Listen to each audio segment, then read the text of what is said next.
This is Chicago's Morning Answer with Dan Proft and Amy Jacobson on AM 560. The Answer.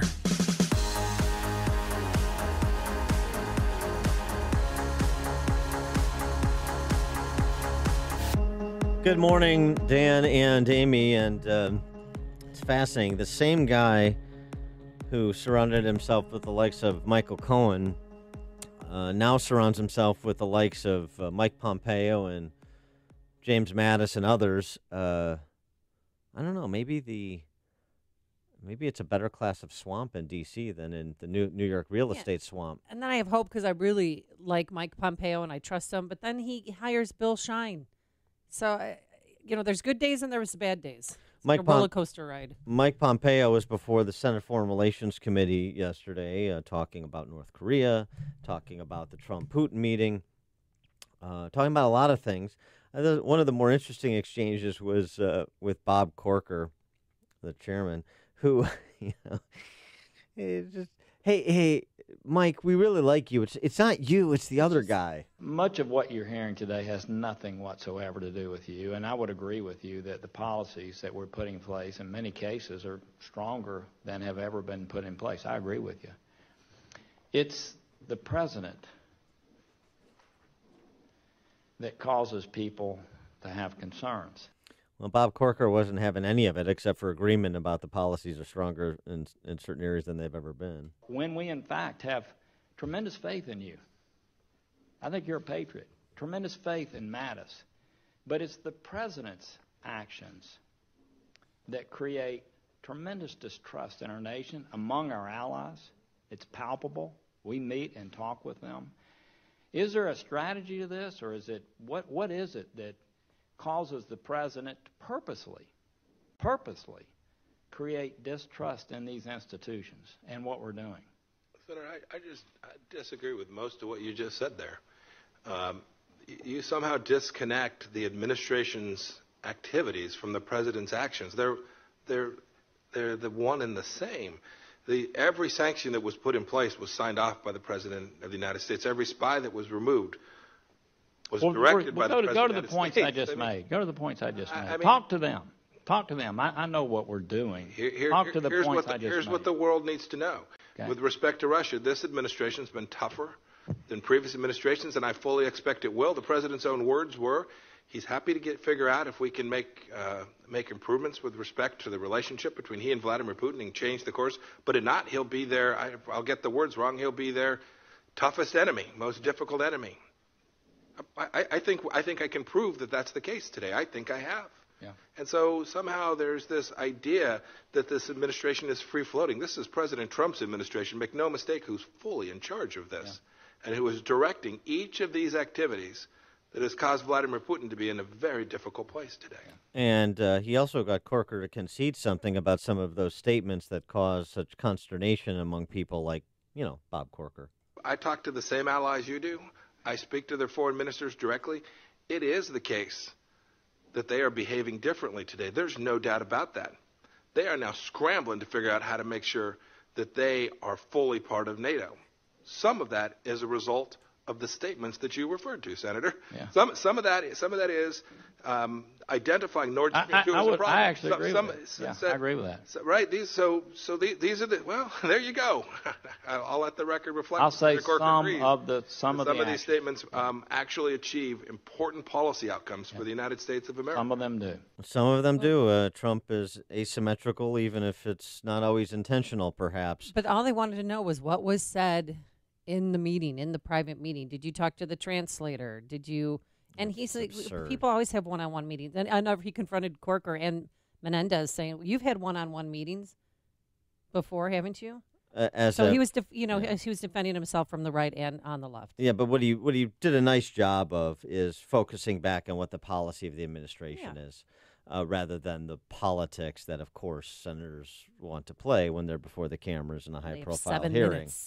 For more on Mike Pompeo's performance, both at the hearing and the administration's performance and all of these threats facing the West, including Russia and North Korea, but not limited to those, we're pleased to be joined by Michael Rubin, resident scholar for the American Enterprise Institute, author of books, including Dancing with the Devil and Kurdistan Rising. Michael, thanks for being with us again. Appreciate it. Hey, thanks. Good morning, Dan and Amy. Morning. So what of the back and forth between Pompeo and various senators on both sides of the aisle yesterday on the range of topics that were covered? Well, I think there's two issues here, especially when it comes to Russia, which, of course, dominates discussion in Washington. On one hand, there is a great deal of Trump derangement syndrome. It's absolutely correct for Trump to say, or Mike Pompeo to say, that Trump has been tougher on Russia in many ways than some of his predecessors. You had Bush looking into Vladimir Putin's eyes and seeing the soul. That all led to the invasion of Georgia. And then you had you had Barack Obama ignoring all that, trying to have a reset, which continued long after Russia invaded the Ukraine, buzzed California with bombers, and ultimately cheated on the Intermediate Range Nuclear Forces Treaty and all that. And you have Trump, on the other hand, who has sanctioned a key Russian figure on average once every 3 days. And, of course, you had the strike in Syria, which killed 200 Russian special forces, even though they were called contractors at the time. That's toughness. But here's the problem. Trump talks about winning, and there is a real legitimate question, bipartisan, on the part of Republicans and Democrats who are concerned that Trump's strategy with Putin isn't winning, and it's the job of the Senate to basically ask those questions.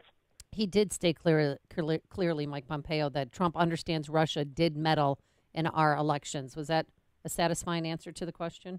Well, I mean, it's not just, Amy, it's not just the meddling in the elections. That is understood, and that satisfies that. That's what I'm getting into, and I'm not saying this with regard to you. A lot of the public discourse is being distracted by this. Russia often meddles in elections, but ultimately it didn't change the outcome. The reason why Hillary Clinton lost is Hillary Clinton ran a poor campaign. But when Donald Trump sits down with Vladimir Putin is as Machiavellian as Machiavelli. There's a real concern when they go into a one-on-one meeting that the strategy isn't there on the part of Donald Trump to get what Donald Trump hopes to achieve. That's why there's so much concern. And what Mike Pompeo and Donald Trump need to show is that this strategy isn't just a matter of being tough on Putin every now and then, but moving forward, what is actually the strategy? You know, when we look at Ronald Reagan's era, Ronald Reagan spent about 5 years building up the U.S. military in Europe before sitting down and negotiating with Mikhail Gorbachev. In the Reykjavik summit back in 1986, Ronald Reagan walked away from the summit when he didn't feel that he was going to get what he needed. That's what we're contrasting Donald Trump's performance to. And the question is Donald Trump, who is effusive with praise, and that may just be part of his personal strategy with foreign leaders, is he willing to, when push comes to shove, walk away? And that's what personally makes me nervous. The answers on North Korea that Mike Pompeo gave in exchanges with Boston Brahmin Ed Markey, who was essentially trying to convey that, decommissioning this missile testing site is not a big deal. This is Kim Jong-un playing Trump. This is things we've seen before. And Pompeo was essentially guardedly optimistic. He said, look, here's the things that are happening towards North Korean nuclearization. You can rest easy, Senator. We know who Kim Jong-un is. We have no illusions about him. I'm just telling you kind of what the reality on the ground is and the process that we're pursuing in furtherance of this goal that most people have thought was unreachable and may still be. Were you satisfied with kind of Pompeo's sober answer to some of Markey's propagandizing? Well, yes. Look, I'm not as effusive towards the process we have with North Korea as perhaps members of the Trump administration are. But Mike Pompeo, he was first in his class at West Point. He was director of the Central Intelligence Agency. He absolutely knows what he's up against.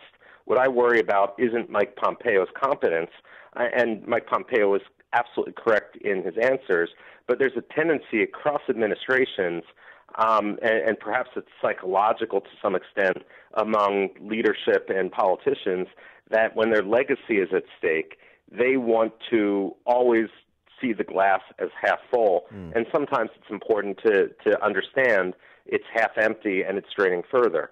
The problem with North Korea traditionally hasn't been its willingness every now and then to make a concession. It's that North Korea likes to embrace broad concepts without actually getting nailed down to the specifics. And when push comes to shove, it's the specifics that we worry about. Look, I mean, the one thing, I'm a historian, so I get paid to predict the past, and some people might say I only get that right half the time. But remember, in the George H.W. Bush administration, in 1992, there was something called the Denuclearization Declaration with North Korea. Brent Scowcroft, who was the national security advisor at the time, wrote about it as a triumph of the elder Bush's quiet diplomacy, and what it basically led to. We offered concessions, for example, taking nuclear weapons out of South Korea, stopping military exercises, and so forth, and North Korea was supposed to denuclearize, and not only did they not do that, they pushed forward to the point where they have nuclear weapons. And so there's, again, a lot of concern about whether the U.S. strategy is going to lead to us winning. Now, if we compare this with the Obama administration, the Iran deal, which was a political agreement rather than a treaty, look, I also do think it's healthy that when we're talking about things that rise to the challenge of Russia or North Korea, that the administration should put these before the Senate as a treaty, and that, therefore, the negotiations have to be tight enough to rise to that standard. And let's hope that instead of pushing the Senate aside like the Obama administration did, the Trump administration actually uses this to their advantage in negotiations to tell our adversaries, whether Russia or North Korea, that we can't make these concessions because the Senate won't go along with it unless you do this, this, and this. Well, That's right. what, I mean, this can be a matter of strength rather than a matter of weakness in our strategy. Yeah, I mean, it always right. We're the world's lone superpower, and it always seems like we do internationally what our Congress does domestically. We'll increase spending now, and we'll worry. I mean, excuse me. We'll cut taxes now, and we'll worry about reducing spending, at some point in the not too distant future. Or we'll increase taxes now, and we'll worry about reducing spending in sometime in the not too distant future. It's always the goody or the thing that either Republicans want or Democrats want, but not what the American people want. And it's sort of the same thing here. Is you give specific performance on the things that you must do, and you can count on us to hold up our end, making them comply or hold up their end before we do. Well, I think you're absolutely right there. And look, while I'm worried about U.S. outreach to so-called rogue regimes, because the whole nature of a rogue regime is it doesn't abide by the norms of diplomacy, what Trump is doing right, even though he's getting pilloried for it on the press and in Capitol Hill, is he's basically saying there are no sacred cows. We're not going to continue to sweep many of these problems under the rug. And one of those big problems, which Trump was absolutely correct on, was NATO members shirking their responsibility to pay for NATO. It's not a U.S. responsibility only. It's a joint responsibility for joint defense, and that somehow has gotten forgotten against the backdrop of sophistication, of so-called sophistication in Washington. The other thing which has always driven me nuts, as someone, I haven't served in the military, but I was there during the Iraq War, was when Europeans who weren't paying in or participating or putting their blood and treasure on the line would want an equal say in the diplomatic outcomes that the United States would get when the United States was willing to make those sacrifices. If you want to say in the outcome, you got to be able to be willing to make those sacrifices in times of peace. And Donald Trump is absolutely right to hold NATO's feet to the fire on that. Speaking of President Trump and Putin, what is the latest with their meeting? They're going to postpone it till next year, or there's other reports out this morning saying that Putin never responded to President Trump's invitation to come to Washington? Well, put it this way. I don't have a crystal ball on this, and the nature of diplomacy and politics in Washington right now could give any observer whiplash. That said, it was curious that if President Putin was going to come to Washington, he was going to come right before the midterm elections. That would put a focus on some of the issues which truly, it would truly dominate the conversation. That said, if it raises attention to any foreign meddling in our elections, that itself is important. But there's a few things out there that, again, when it comes to the meddling in our elections, need to be remembered. Number one is when people say 17 U.S. intelligence agencies have all come to the conclusion, that's nonsense. I mean, yes, Russia was trying to meddle, but the Coast Guard Intelligence Agency, which is one of those 17, wasn't involved in this sort of thing. And the nature that all 17 intelligence agencies were somehow coming to this consensus is nonsense. That's what we need to remember. Also, with 37 different voting systems, there's no evidence that Russia changed any votes. If people are going to believe fake news, that's a matter for U.S. education. We can't infantilize the American public in the way that so many in Washington or so many at CNN and so forth seem to want to do. He is Michael Rubin, resident scholar at the American Enterprise Institute, the author of books including Dancing with the Devil and Kurdistan Rising. Michael, thanks as always for joining us. Appreciate your insights. Thank you, Dan. Thank you, Amy. And he joined us on our turnkey.pro answer line. Hear